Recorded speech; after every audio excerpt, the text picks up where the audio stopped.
Bismillahirrahmanirrahim.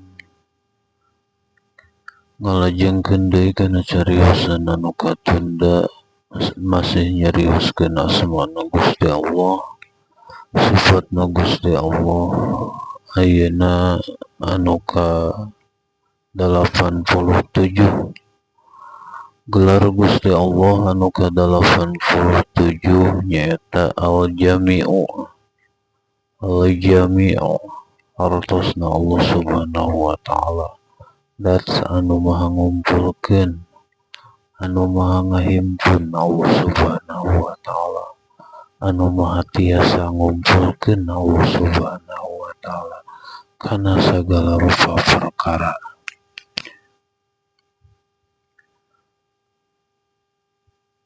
Ngumpulkeun Allah Subhanahu wa taala kana naon-naon anu aya di alam dunya dikumpulkeun ku Allah Subhanahu wa taala.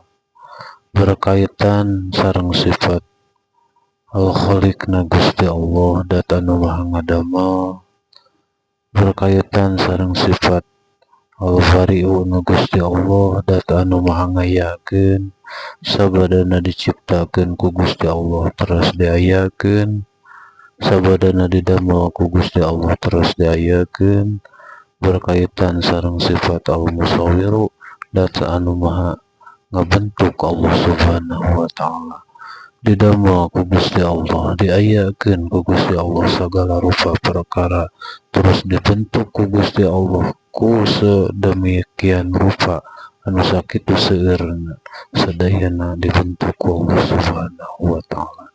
Al-Jami'u sifat Gusti Allah anu ka 87 dat anu maha ngumpulkeun dikumpulkeun ku Allah Subhanahu wa taala. Tang waka jauh tingali we dina anggota badan urang.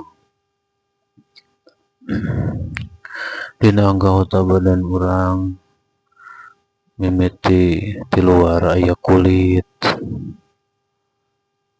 aya daging, aya darah, aya urat, aya tulang, dikumpulkeun ku Allah Subhanahu wa taala dina anggota badan urang teh, terus dipaparin kahirupan ku Allah Subhanahu wa taala. Kumpul sabadana didamel ku Gusti Allah urang teh, diayakeun ku Gusti Allah urang teh, dibentuk ku Gusti Allah. Kieu bentukna urang teh ngaca we masing-masing, tah kieu bentukna urang teh. Tah ieu teh dikumpulkeun ku Allah Subhanahu wa taala anggota badan urang sadayana teh ku Allah Subhanahu wa taala. Kulitna, dagingna, darahna, uratna, tulangna, jeung sajabi-sajabina anu aya dina anggota badan ieu dikumpulkeun ku Allah Subhanahu wa taala. Terus urang dikumpulkeun ku Allah Subhanahu wa taala sareng keluarga-keluarga urang. Terus dikumpulkeun sareng tatangga-tatangga urang, tatangga sa RT, tatangga sa RW, tatangga sa desa. Dibentuk ku Allah Subhanahu wa taala, dikumpulkeun jalma sa desa, jalma sa kabupaten ka Bandung.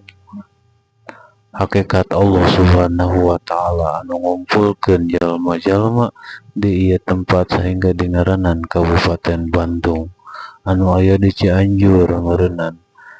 Hakikatna ku Allah Subhanahu wa taala dikumpulkeun nya tiasa ngabangun Kabupaten Cianjur lamun teu dikumpulkeun ku Gusti Allah di daerah anu dingaranan daerah Cianjur tangtosna kosong. Moal dingaranan Kabupaten Cianjur jigana pastina ngahiji narek ngahiji ka Bandung, narek ngahiji ka Sukabumi, narek ngahiji ka Bogor sakitu. Jadi dikumpulkeun manusia ku Allah Subhanahu wa taala. Singkatna di ieu negara Indonesia dikumpulkeun.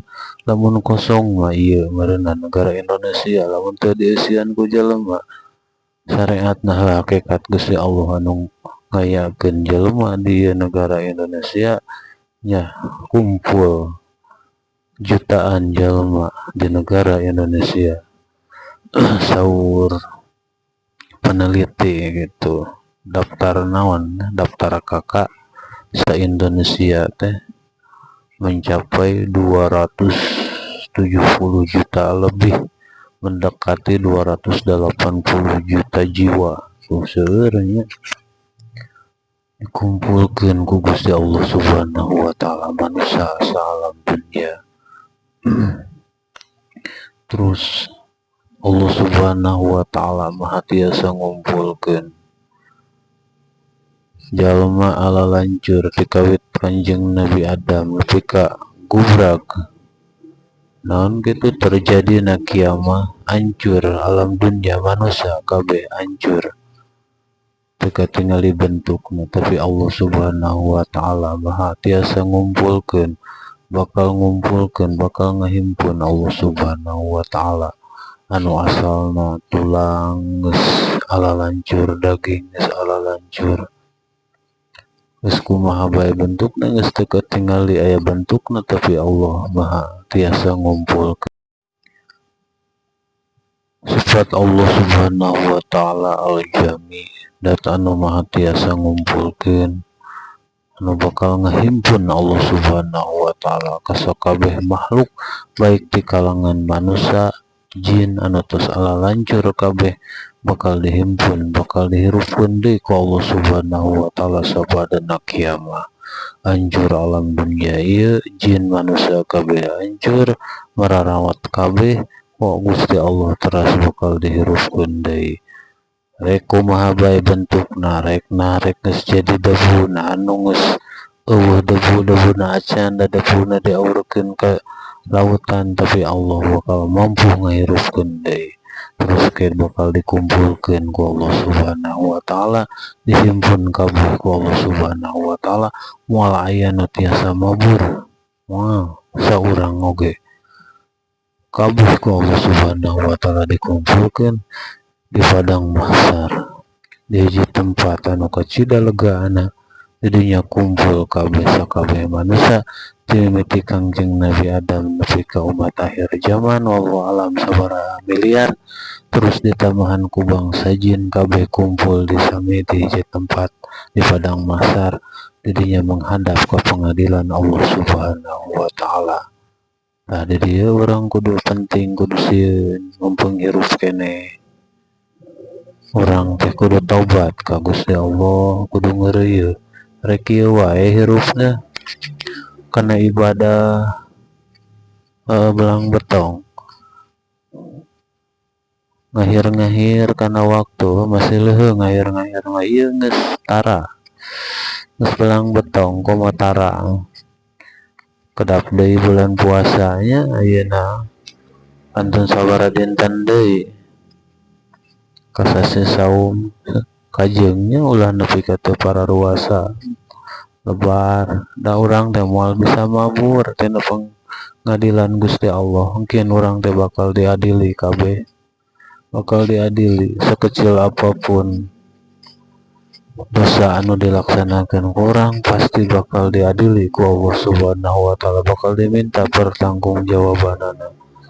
Sabaraha kali urang ninggalkeun salat, keterangan ngajelaskeun sakali ninggalkeun salat 80.000 tahun di neraka jahanam, moal tiasa ngabohong urang di hadapan pengadilan Allah Subhanahu wa taala, bakal jelas sadayana. Penting kangge urang sadayana mumpung hirup urang sadayana, hayu urang sami-sami nyuhunkeun ka Allah Subhanahu wa taala, mudah-mudahan urang sadayana sing tiasa sing mampu urang sadayana kana ngalaksanakeun kana naon-naon anu diwajibkeun ku Gusti Allah sinareng Rasulna, jeung urang sadayana minta perlindungan di Allah Subhanahu wa taala supados tiasa menghindar, tiasa ngajauhan kana naon-naon perkara anu dirarang ku Gusti Allah sinareng Rasulna.